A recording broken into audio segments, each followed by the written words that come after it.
is the power of the people's vote. And I think the people should use it to vote for none of the above. I'll say, can you see? Democracy, the gold standard for how a free and just society should operate, right? Right? So why does it seem to be failing us? All our free and fair elections seem to bring us as more demagogues clamoring for more power. Maybe this is the reality of representative democracy. Or maybe the ideals are sound, but the practice of democracy is what is flawed. Maybe we just aren't doing it right. Welcome to this episode of the Pseudo-Intellectuals.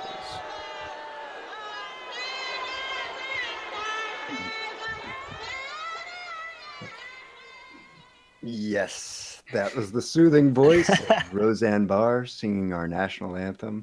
How many of you guys remember that? I forgot until just then. Thanks. Yeah, I never man. saw it, but that makes a lot of sense now. Healthy reminder right there. Yes. Yes. And right before the reboot, too. That's great. Oh, they're rebooting Roseanne. Oh, they are. Oh, And I hear they're rebooting the national anthem too. I Did not know about Roseanne. Wow. Yeah, totally. Yeah. Thanks for joining us tonight on this episode of the Pseudo-Intellectuals, where, as the card suggested, we will be talking about democracy. Hey, Lynn Vermont, Jeffrey Pearson, Laura Livengood, thanks for joining us. And everybody else who is watching offline later at your leisure. I know we got a bunch of Germans and East Coasters who aren't able to make it at this hour. So thanks for tuning in whenever you do. So we were going to start off with a little bit of a discussion about net neutrality, since that's a common theme today, where we're exercising our democracy. I know I went on the other day. I opened up Firefox and it's like asked me to sign something to defend net neutrality. I was like, oh, sure, Firefox, I trust the right place. What are you guys' feelings about that? I think it's a great place to start with democracy. The access to the internet is a pretty liberating opportunity, because you have so much access to like online libraries or just Google searches, YouTube videos.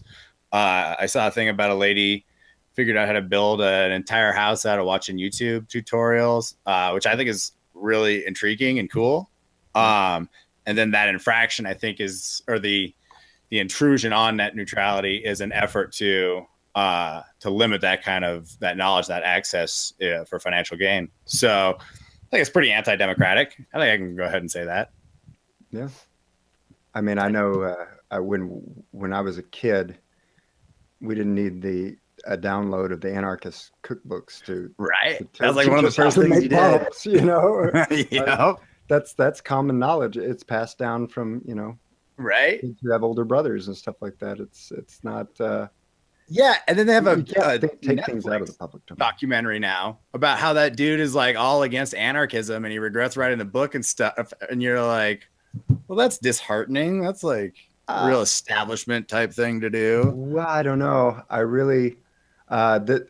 What's that documentary's name? Now I'm going to suggest it, because it's kind of a slow documentary, but it's really good to see him reacting to the questions. Like the documentarian really presses him, like, well, but how do you feel about this, knowing that people have used it in this way?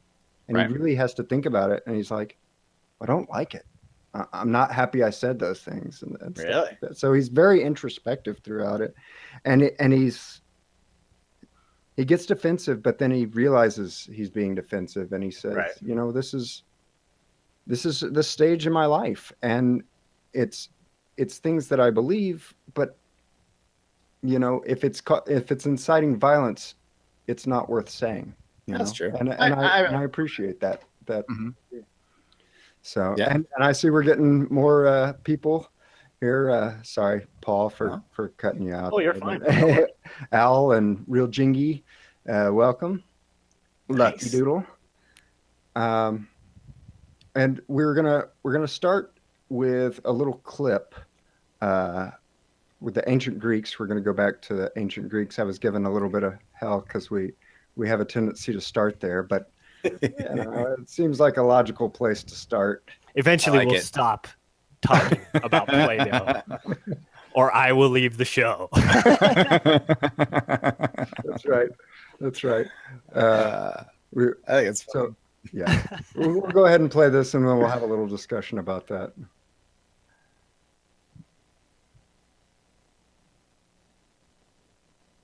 Hey guys, I'm Carly Kloss, and I just created my own website Carly with Kloss, Wix. of course. You can do it yourself.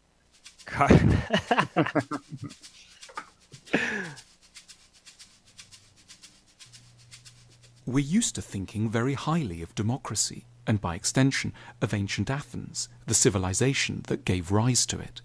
The Parthenon has become almost a byword for democratic values, which is why so many leaders of democracies like to be photographed there. It's therefore very striking to discover that one of ancient Greece's greatest achievements, philosophy, was highly suspicious of its other achievement, democracy. The founding father of Greek philosophy, Socrates, is portrayed in the dialogues of Plato as hugely pessimistic about the whole business of democracy. In Book 6 of the Republic, Plato describes Socrates falling into conversation with a character called Adimantus and trying to get him to see the flaws of democracy by comparing a society to a ship. If you were heading out on a journey by sea, asks Socrates, who would you ideally want deciding who was in charge of the vessel? Just anyone, or people educated in the rules and demands of seafaring? The latter, of course, says Adimantus. So why then, responds Socrates, do we keep thinking that any old person should be fit to judge who should be the ruler of a country? Socrates' point is that voting in an election is a skill, not a random intuition. And like any skill, it needs to be taught systematically to people. Letting the citizenry vote without an education is as irresponsible as putting them in charge of a trireme sailing to Samos in a storm. Socrates was to have first-hand catastrophic experience of the foolishness of voters. In 399 BC, the philosopher was put on trial on trumped-up charges of corrupting the youth of Athens. A jury of 500 Athenians was invited to weigh up the case and decided by a narrow margin that the philosopher was guilty. He was put to death by hemlock in a process which is, for thinking people, every bit as tragic as Jesus' condemnation has been for Christians. Crucially, Socrates was not elitist in the normal sense. He didn't believe that a narrow few should only ever vote. He did, however, insist that only those who had thought about issues rationally and deeply should be let near a vote. We have forgotten this distinction between an intellectual democracy and a democracy by birthright. We have given the vote to all without connecting it to wisdom. And Socrates knew exactly where that would lead, to a system the Greeks feared above all, demagoguery. Ancient Athens had painful experience of demagogues. For example, the louche figure of Alcibiades, a rich, charismatic, smooth-talking, wealthy man who eroded basic freedoms and helped to push Athens to its disastrous military adventures in Sicily. Socrates knew how easily people seeking election could exploit our desire for easy answers. He asked us to imagine an election debate between two candidates, one who was like a doctor and the other who was like a sweet shop owner. The sweet shop owner would say of his rival, "Look, this person here has worked many evils on you. He hurts you, gives you bitter potions, and tells you not to eat and drink whatever you like. He'll never serve you feasts of many and varied pleasant things like I will." Socrates asks us to consider the audience's response. Do you think the doctor would be able to reply effectively? The true answer, "I cause you trouble and go against your desires in order to help you," would cause an uproar among the voters, don't you think? We have forgotten all about Socrates' salient warnings against democracy. We have preferred to think of democracy as an unambiguous good rather than as something that is only ever as effective as the education system that surrounds it. As a result, we have elected many sweet shop owners and very few doctors.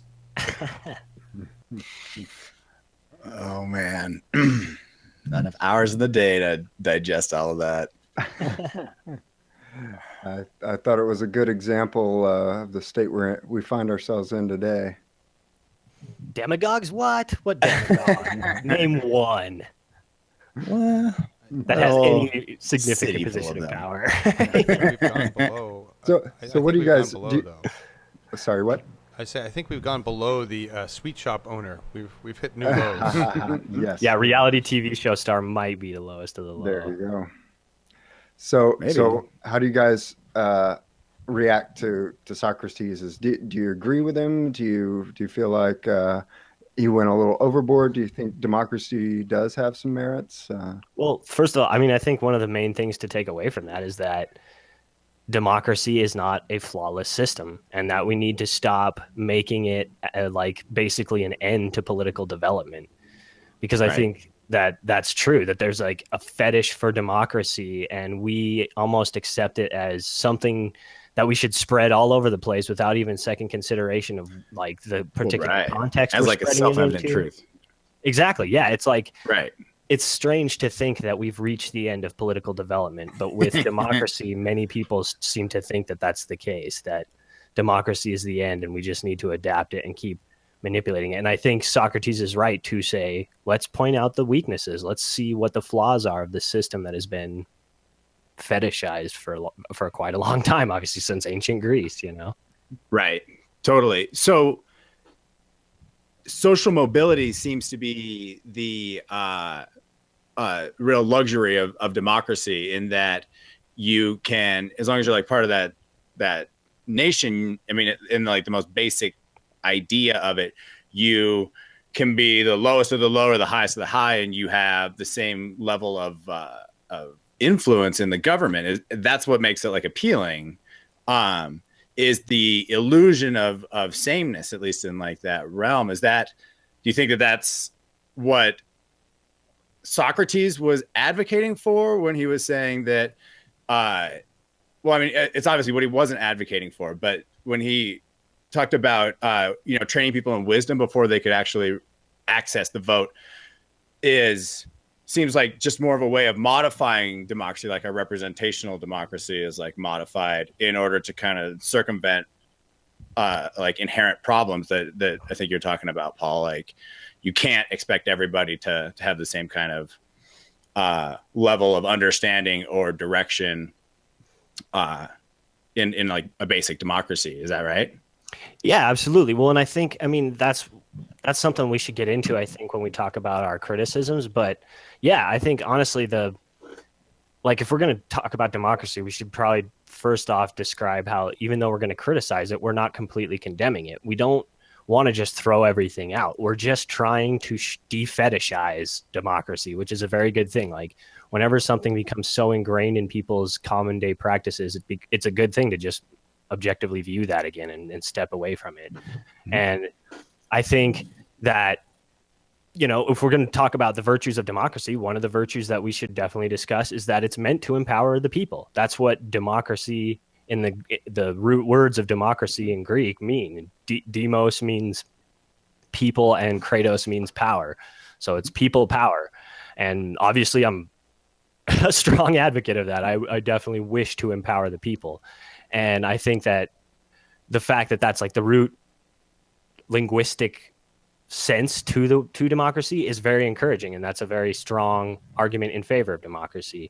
I also think that another strength of democracy would be the advocacy of equality and egalitarianism, and trying to give a voice to everyone, and whether or not majorities and minorities are going to have a certain advantage in one society or another, I don't know. We can discuss that, but I think that equality is another virtue that we can discuss in favor of democracy. So would you say that we have a system that seeks equality through democracy, or is that more of like the American dream, like, what everybody kind of expects out of voting?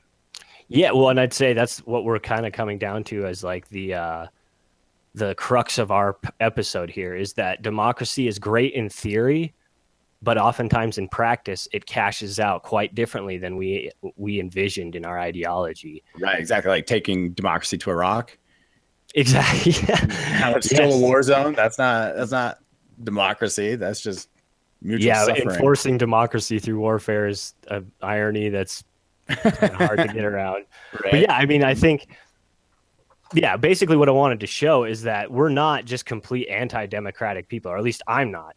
But I am going to go have some heavy criticisms against it that are probably going to be unpopular to conventional wisdom of American political philosophy. But I do want, I think there are definitely strengths to democracy, and that's what I wanted to enumerate ahead of time. We got equality, you got empowerment of the people, and you've got brilliant concepts of distributive justice that came out of democracy that I find very compelling. So I think there's a lot to be said for democracy, and in a lot of ways, I am a proponent of democracy. Yeah, and somebody was asking about the tools of democracy, which are being Ballot box? beyond that. I think I hope so. We're reaching well beyond that. We saw that 50s. I came across that video that I used for the opening, behind the Freedom Curtain. I love that title, behind the Freedom Curtain. Right. Where they're using that old polling thing. Access to, I think, a lot of more tools now that will make democracy more appealing than ever if we can just do it right. If we can get past some of these problems that we have with it, and whether that can be attributed directly to representative democracy or other practices that. What do we mean by representational democracy? Yeah, well, that's a good question.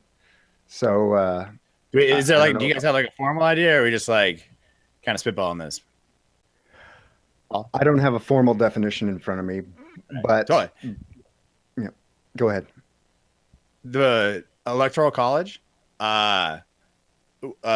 interpreting the election results seems like a very firm break between the idea of democracy and what we have. And so the idea of sending a representative to go interpret that, the popular vote based on the fact that they moved from there, seems so deviated from democracy. I can't even fathom that we're talking about that. To elect, Ryan Zinke and then Gianforte right after him,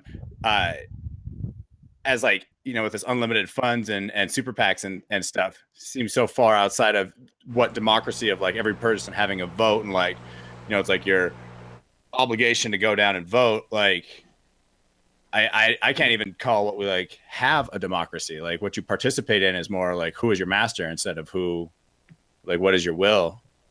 Do you guys agree? Well, yeah, certainly there are practices like the Electoral College that ensures that basically your vote doesn't count because you live in a red state and yada yada. Well, at least for the president. Again, on local levels and ballot measures and things like this, I've seen.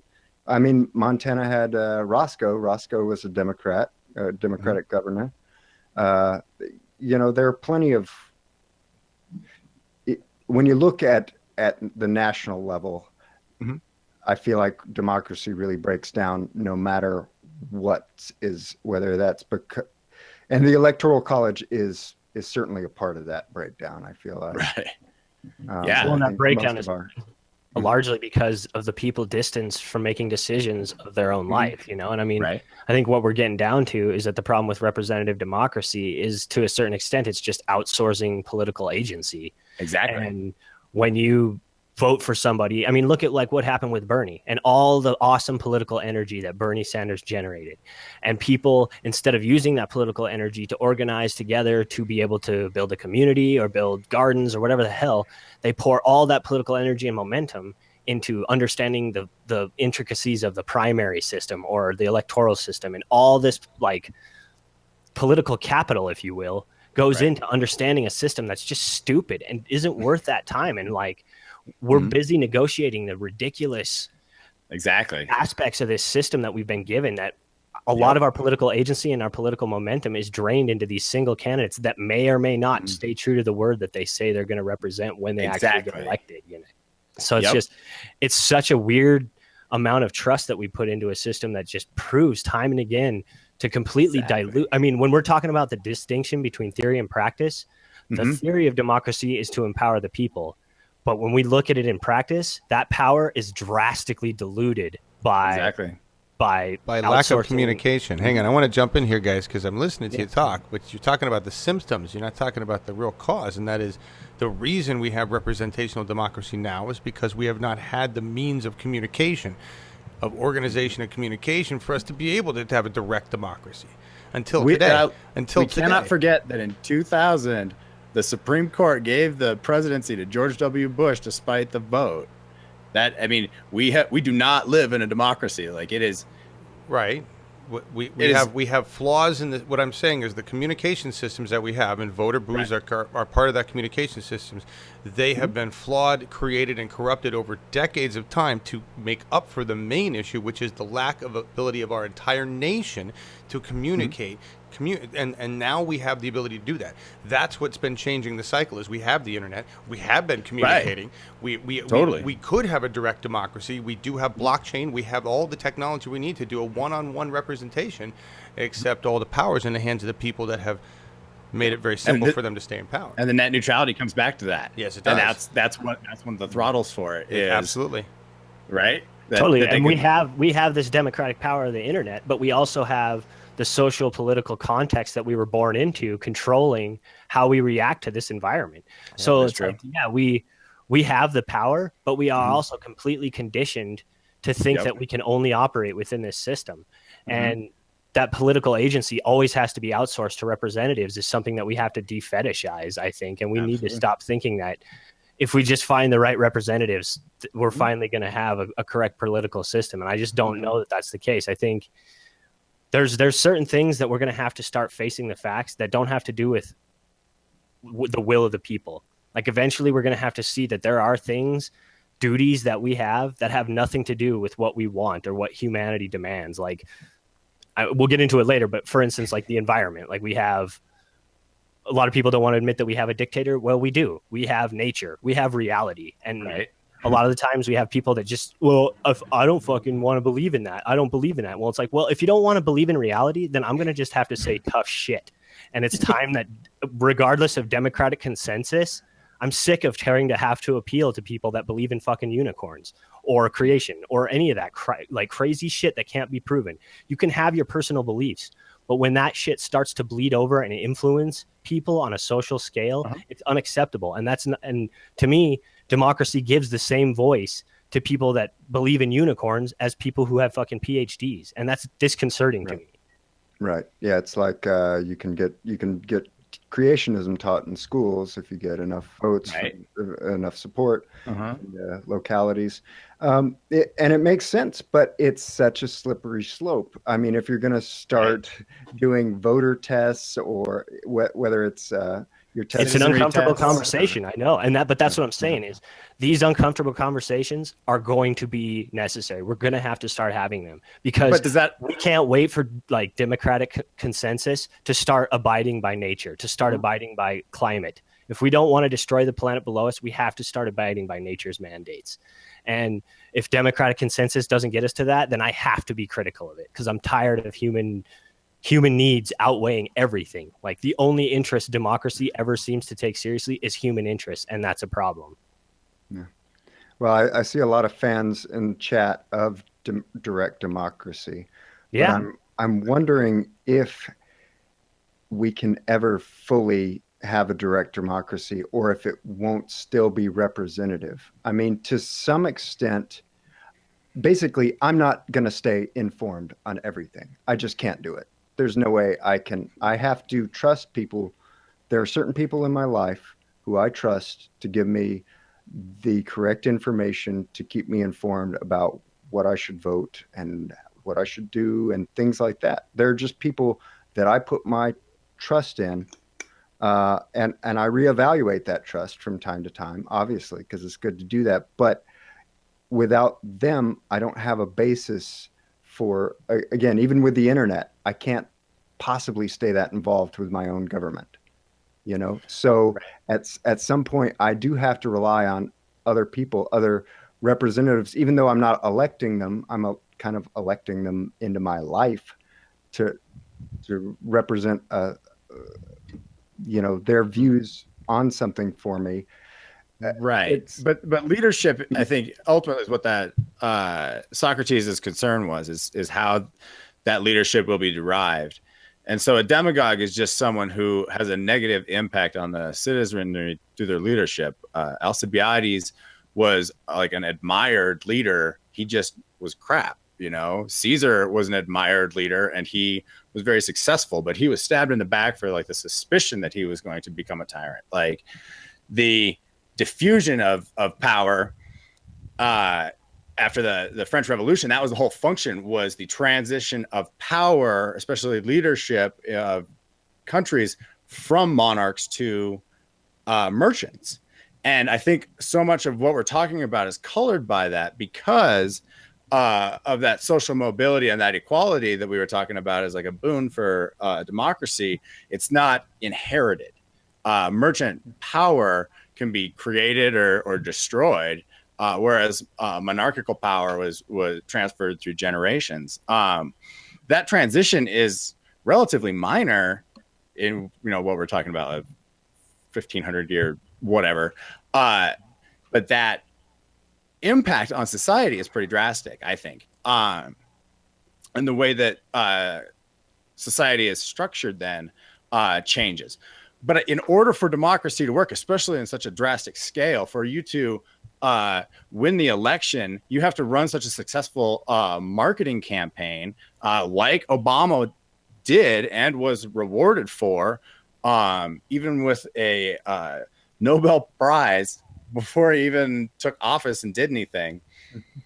That the real fear is if you can manipulate enough people into doing what you want them to do, you can take over the entire wealth of the nation. And I think that was even part of Adam Smith's Wealth of Nations.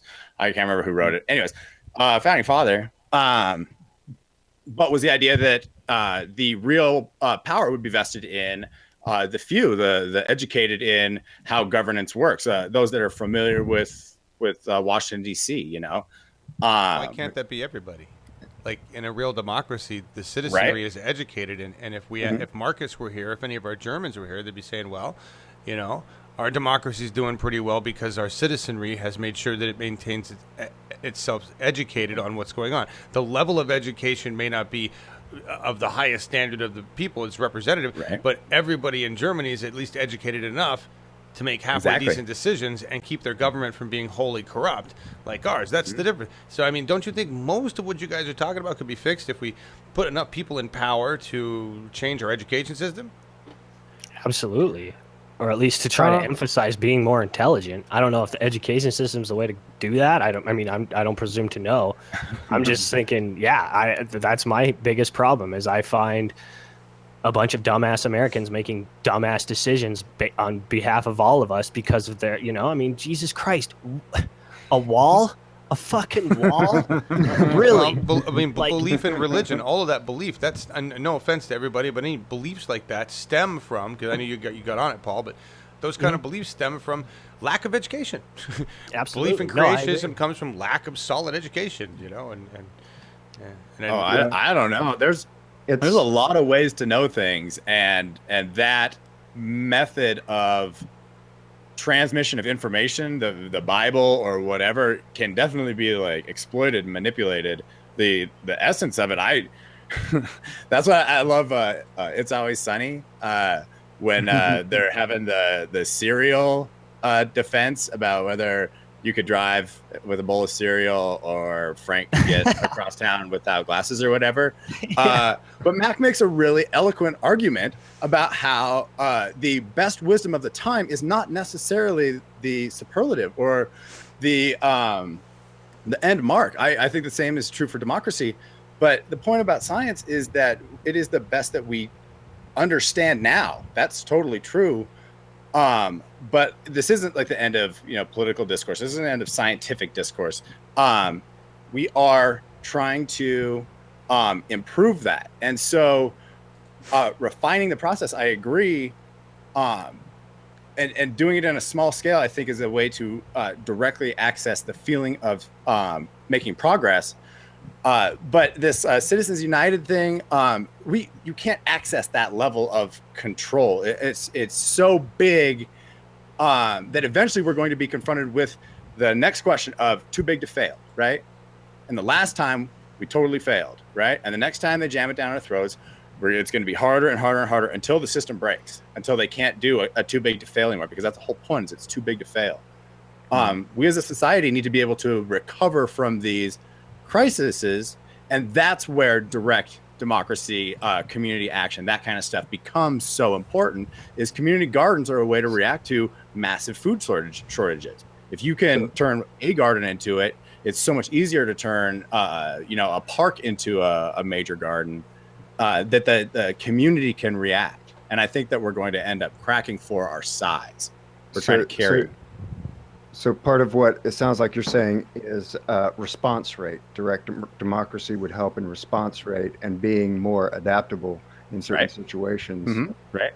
And I think that's kind of what I've heard before, that the measure of somebody's true intelligence is their ability to adapt to a certain situation, right? Exactly. And I think that's part of the problem that we have in schools today as far as education goes. It's not just telling people what to think, it's how to think. You've heard that before. And we have to really focus on that, because the people who aren't getting it because they value. A lot of conservatives say they still value education, but they only value it up to a point. Until the kids are out of school. Right, or up until you start questioning the value system and the structure and the hierarchy and everything like that, and then education is no longer valued. As long as we continue to value the questions and furthering our education and whatnot, then we will continue to be able to benefit from. I think we'd be able to raise the democratic bar of what we can do in a democracy. Right. Totally. And we can elaborate and we can adjust. How do we hire the democratic bar? Well, just by teaching people how to think rather than hopefully with what this show is doing. I'd like to think that we're teaching people how to think and not what to think. We're helping them to show different views, and that they should always be questioning. So. Yeah, I was thinking he was talking about elaboration, that by providing,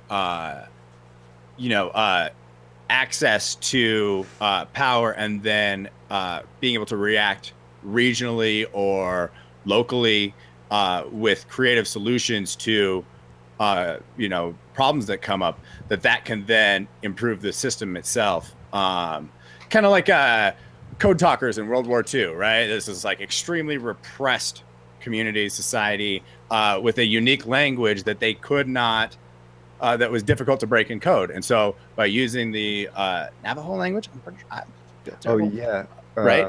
Yeah.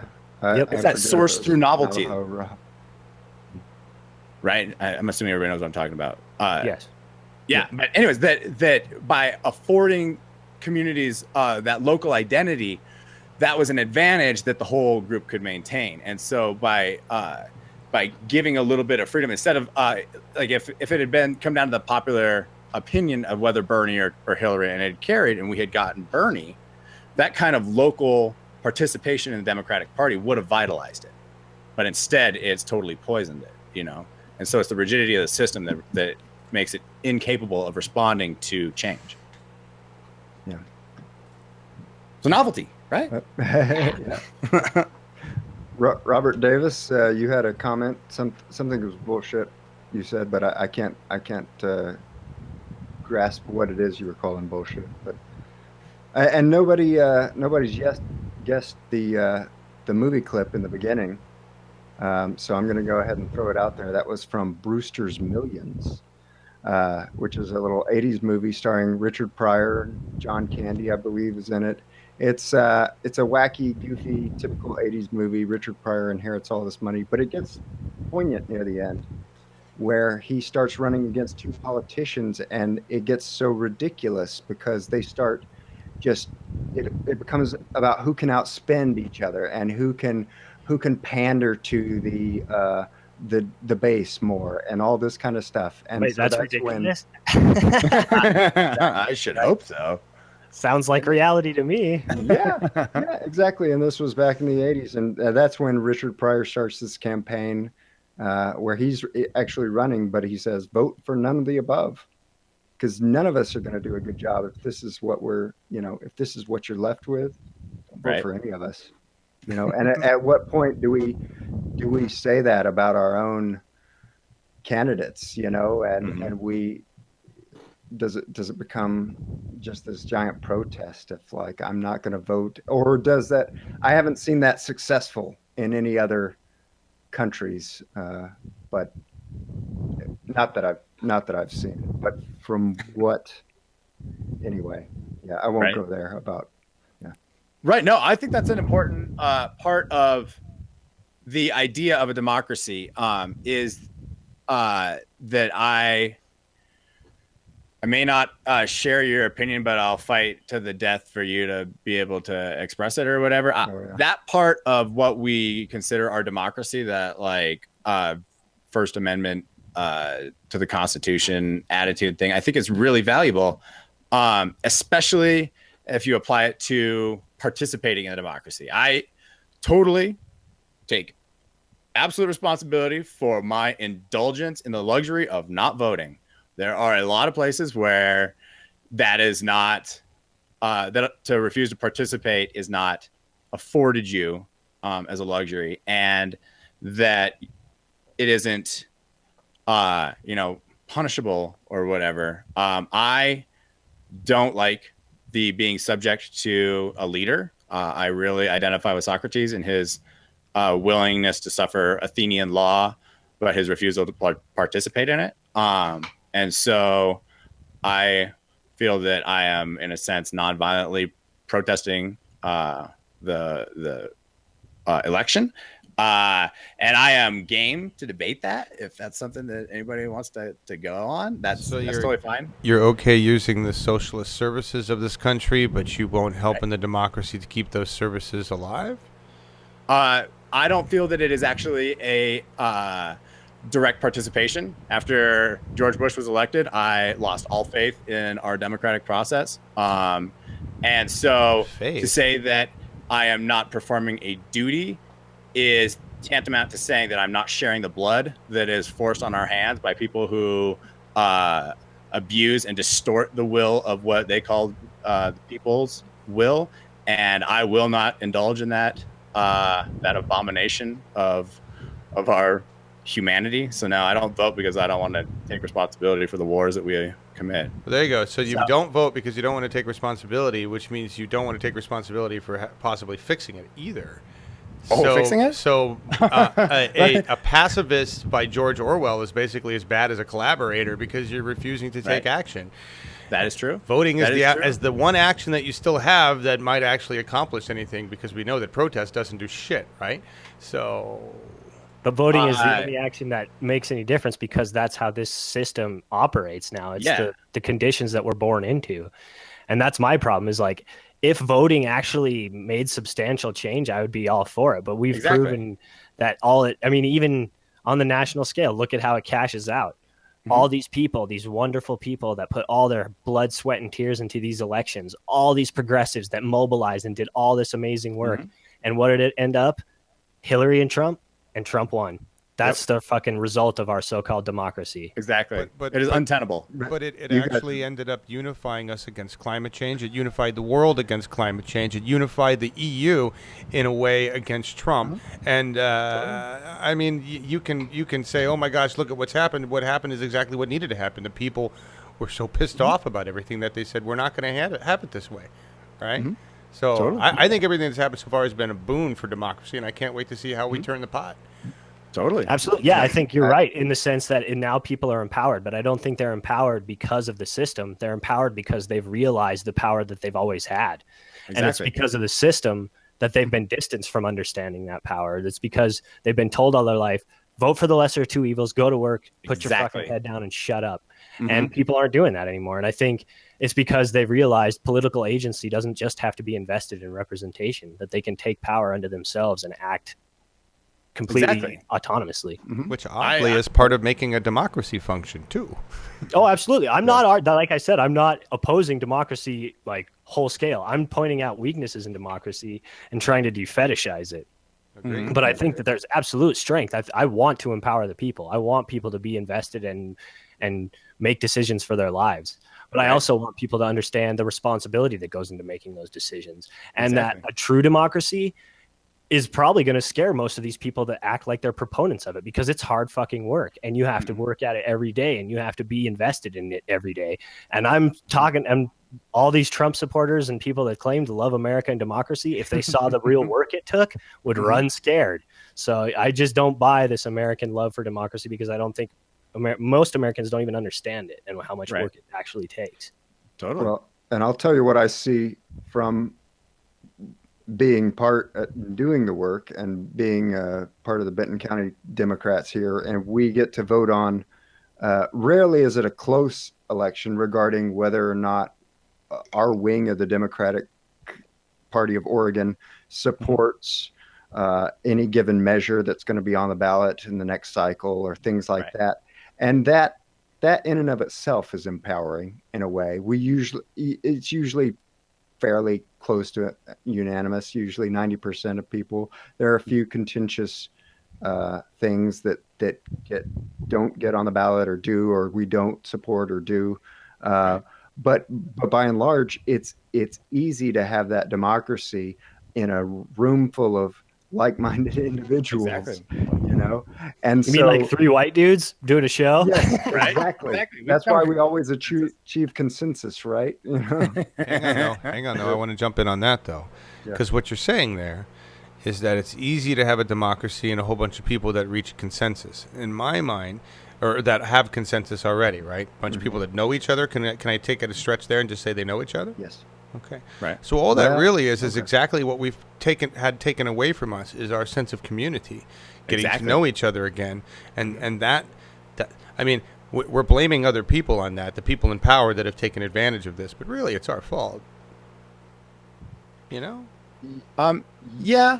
I think that there's a large part of interest that is determined by income, and I think that a lot of decisions that seem particularly tedious for general population are transferred to or consolidated into specific roles that I think can be very advantageous for people to occupy, especially avoiding having to disclose what they're trying to do. I think that's functionally what Gianforte was trying to accomplish by getting elected, was to reduce access to streams in Montana, because he lives here and he has a big ranch and he doesn't want people coming on his ranch to this water access right or whatever.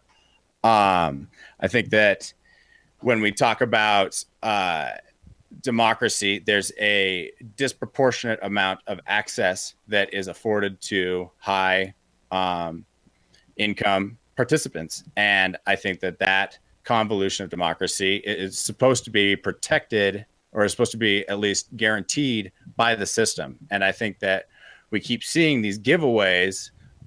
Citizens United gives unlimited influence to unaccountable corporations, other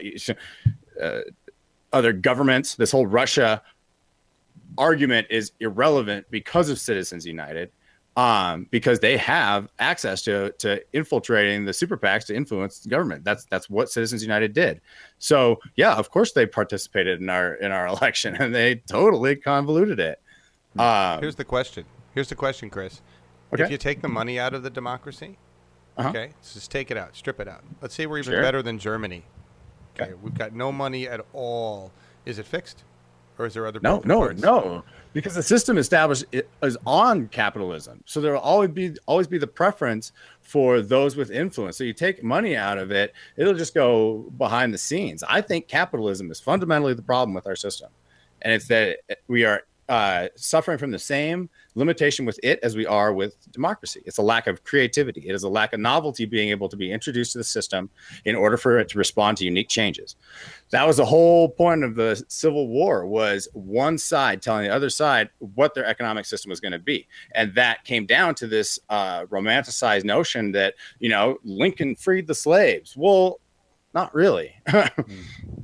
They changed the what amendment was it? 14th? 13th. It didn't take chains off. It just made them into dollar bills, y'all.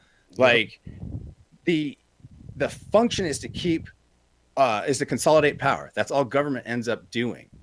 And once we've established that the merchant class uses this as a whip to maintain their power, then that's how you get your Clintons and your Bushes and your Betsy DeVos and her, you know, Blackwater brother, whatever. Like, you, power attracts power. And so the fundamental nexus of power that we're really dealing with is how we distribute wealth between the richest of the rich and the poorest of the poor. We're literally fighting for $15 an hour for freaking minimum wage just for people to be able to live. Like, what an egregious attack on the basic tenets of what it is to be a citizen in the United States. With so, all wait, these, so what you're basically getting down to is that the equality that's trying to be espoused by democracy is pretty much not going to be possible until we achieve some kind of social equality. Right. Exactly. Right. Eugene Debs or Martin Luther King type sentiment. Yeah. Okay. I would agree with that. Yeah. I mean, and that's what I think that, you know, I mean, you have to couple that's, I totally agree that democracy, one of the biggest problems with contemporary democracy is it's chained to capitalism. Mm-hmm. And, you know, to a certain, if whatever you're going to call this democracy, if you're going to call it, or this government a democracy, then you have to consider to what extent this democracy has facilitated the capitalism that is present. Mm-hmm. And I mean, it's evil, man. The level of consumption and the level of just like, there's no regulation and there's no consideration for anything else other than human interest, which brings me back to my original point of democracy makes a fetish of human interest. And because of that, we've gone unregulated. We haven't checked our own desires in any other courthouse other than against our own desires, which is preposterous. We have to start appealing to a higher standard. And we always wonder, well, what can that higher standard be? Well, that higher standard can be nature, can be ecology. Ecology itself can be a model by which to shape our government. We can live in a fashion that is coherent with nature and with the environment that isn't destructive. And that's what I think is crazy right now. Is there ever a time when we have a duty that needs to be fulfilled regardless of democratic consensus? And I would argue yes. For instance, living sustainably.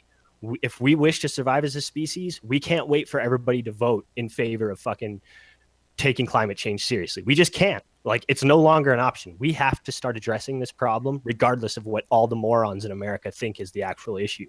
And until we do, then maybe, okay, we can wait for democratic consensus, and I guarantee you we're going to go extinct.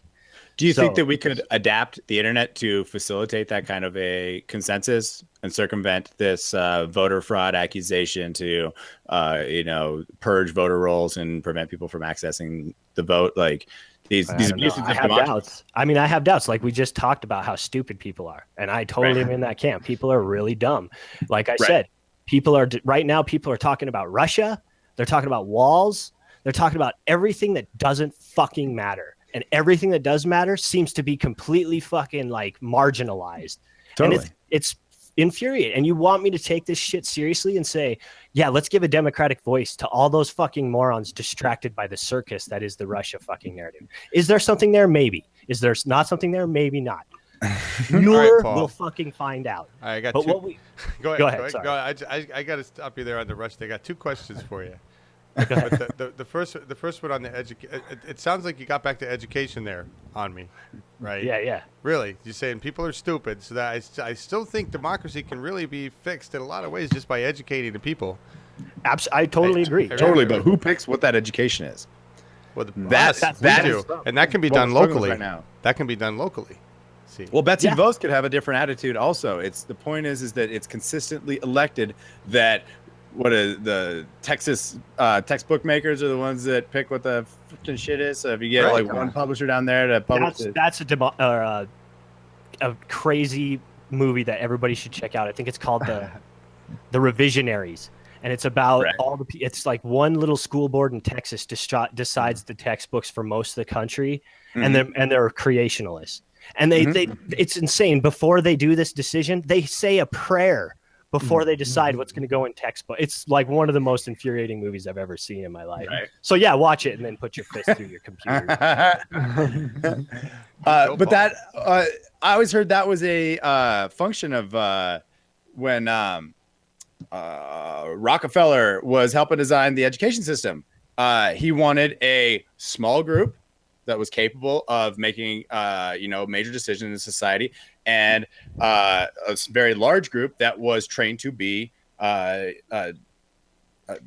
manual laborers, construction line worker ants. Right, exactly. And that, if you look at what our education accomplishes, that's exactly what it is.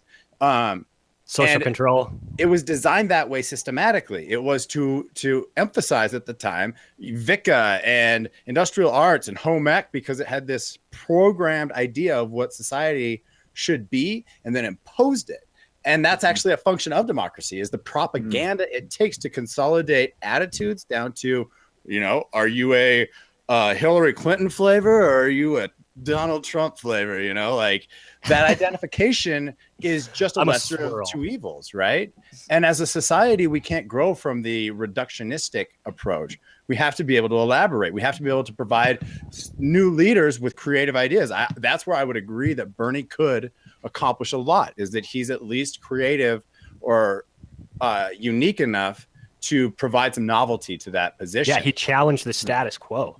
Right. The instant I heard Bernie finally talk any criticism about Israel, I'd almost like crap my pants. I was like, holy cow. I mean, America doesn't just like blindly worship Israel anymore. Right. And that was a huge step to me. And that, honestly, that was a huge, like, people started criticizing him for that. And it's like, yeah, God forbid anybody steps outside of this like one-dimensional bullshit political narrative that America has constructed for the last 50 years, And yeah, I mean, I think that I feel bad because I feel like I'm coming across as like this anti-democratic. We need a democracy. Let's all be the Borg. I'm not I'm not all against the Borg. I mean, they got some killer like fashion adjustment process.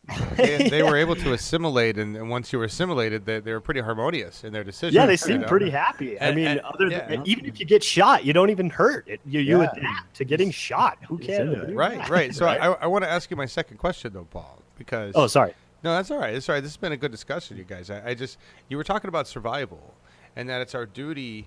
We have a duty beyond democracy or outside of democracy to survive, right? Is that what you put? Yeah. I mean, you said to nature, but really it's to survive, right? Right. And I don't have to give a fuck about anybody to do that. And I don't have to actually care about the environment, really. If I'm just worried about myself surviving. And I guess I was talking about more of a species survival. So I have to give a shit about everybody else? Oh. Well, I know. That goes back to the Socrates thing. And I really like doing the I Ching. And in the I Ching, it says one of the Gua is passengers on a boat share weal and woe, right? What I didn't like about the Socrates' argument about the boat is that it reduces us to such extreme interdependence that you're between resources, right? So if we were going through some kind of drought or political turmoil or whatever, a martial law type situation, yes, that argument would apply. What he fails to accommodate is the dynamism between resource-rich areas. And I think that that's what Paul was talking about with ecology, is that there is a sophisticated balance created between areas high in resources and other areas low in resources, areas that are good strategically and areas that are not. That balance is ultimately what we're asking for from our political ideologies, but that we are being so drastically shortchanged right now that to maintain the mythology of what we're doing, I think is our most outrageous sin. It's like calling ourselves Christian and saying, you're going to burn in hell because you got this abortion, or, you know, send my kids off to get killed in this war or whatever. Like the Christianity of Eugene Debs was a socialist Christianity. It saw Jesus equality, was a socialist, right? Yeah, right. And so to proto-Marxist. to fetishize democracy, I think, is to reject all other models. Then I personally like anarchism, the way that Noam Chomsky describes it, as a criticism of hierarchies of power.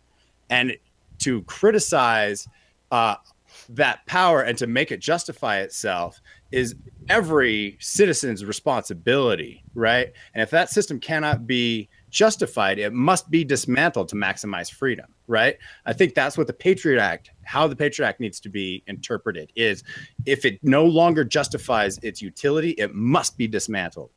This healthcare argument has to do with monopolies of insurance companies, must be dismantled. And that's all I see anarchy is. I think that democracy can be cool if it just open up and let these other ideologies shore up its weaknesses. So Yeah. I got something. I was thinking of an alternative model to democracy, and it's not even an alternative. It probably includes some democracy. Right. But something that I think that would help to think about is when you, let's say you take a trip, right? We're going to go colonize Mars. Now, when you colonize Mars, you take account of all your resources and you regulate how you're going to use those resources because they probably are limited.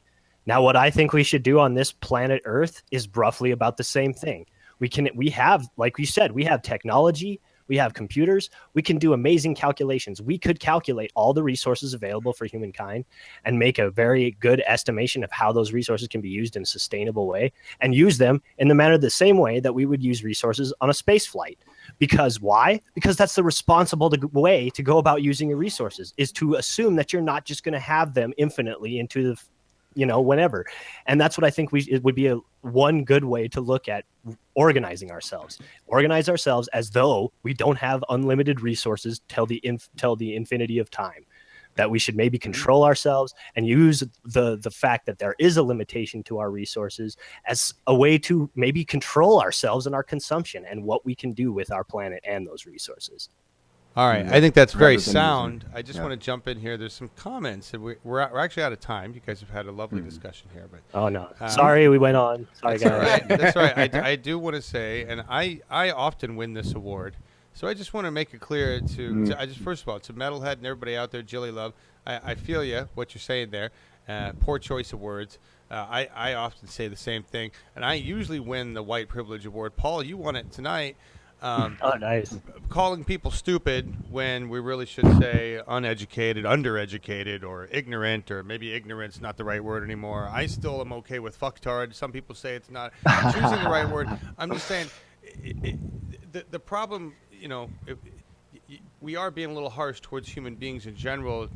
They need the I will not education. apologize for that. If that makes me white privileged, then fuck it, I'm white privileged. Humanity needs to be told they're stupid when they're being stupid. Right, but if you don't have access to that education because you grew up without access to that education. I grew up really poor. I had to give up my driver's ed class several times. I barely even had food to eat sometimes when I went to school in junior high. So is this I still managed to intersection- become intelligent. So hang and on, I'm actually going to be in debt till the day I die to college. So hang on, everybody. I want you to understand what Paul is now saying here. Really, what we're talking about is intersectionality.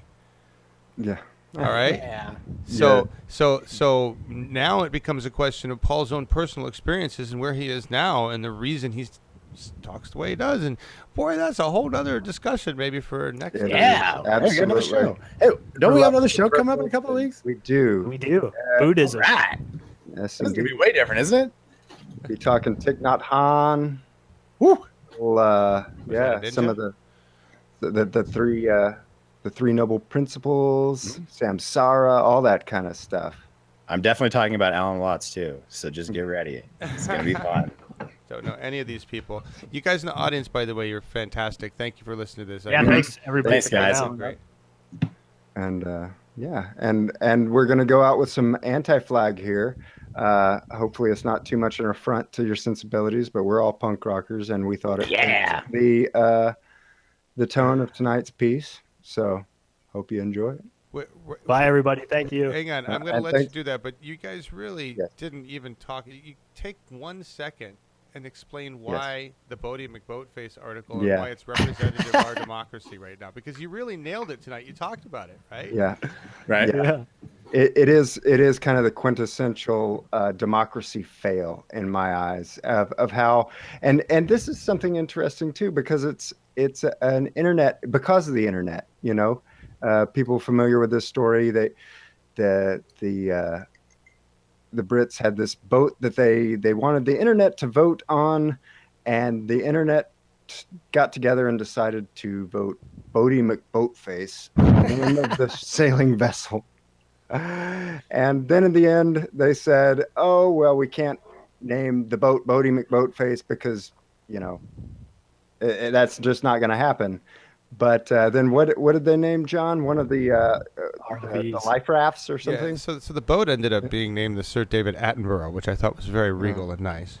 Just David Attenborough. Oh, of course. And then one of the ROVs. It's little tiny ROVs. There's 2 of them. The cute little ROVs got named. They named one of the barnacles on the front of the boat. That's right. And that's representative of kind of how the proportionality that your vote matters. Yes, if you vote for the boat, you'll at least get an ROV. Yeah. That's all we want. Put your name in the credits. Incremental change, everybody. Yeah. All right. Thanks, everybody, for coming Thanks, out. guys. Thanks Have a for great being here. week. We'll see you guys in a couple weeks.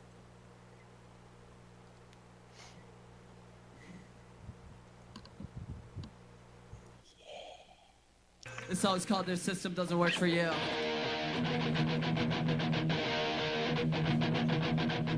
One day we'll stand tomorrow. Can't predict you what's addicted to.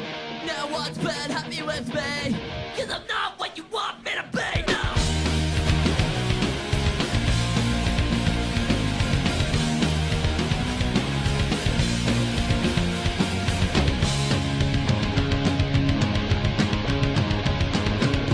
Darkness in a break of a skill.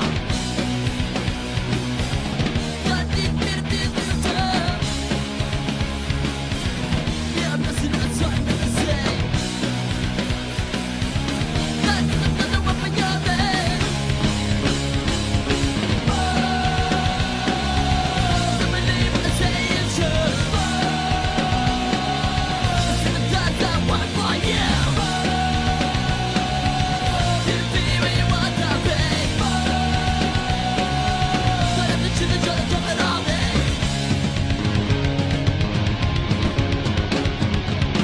I can't keep up your life. Gotta fear it's wrong, alright. Now try something to see.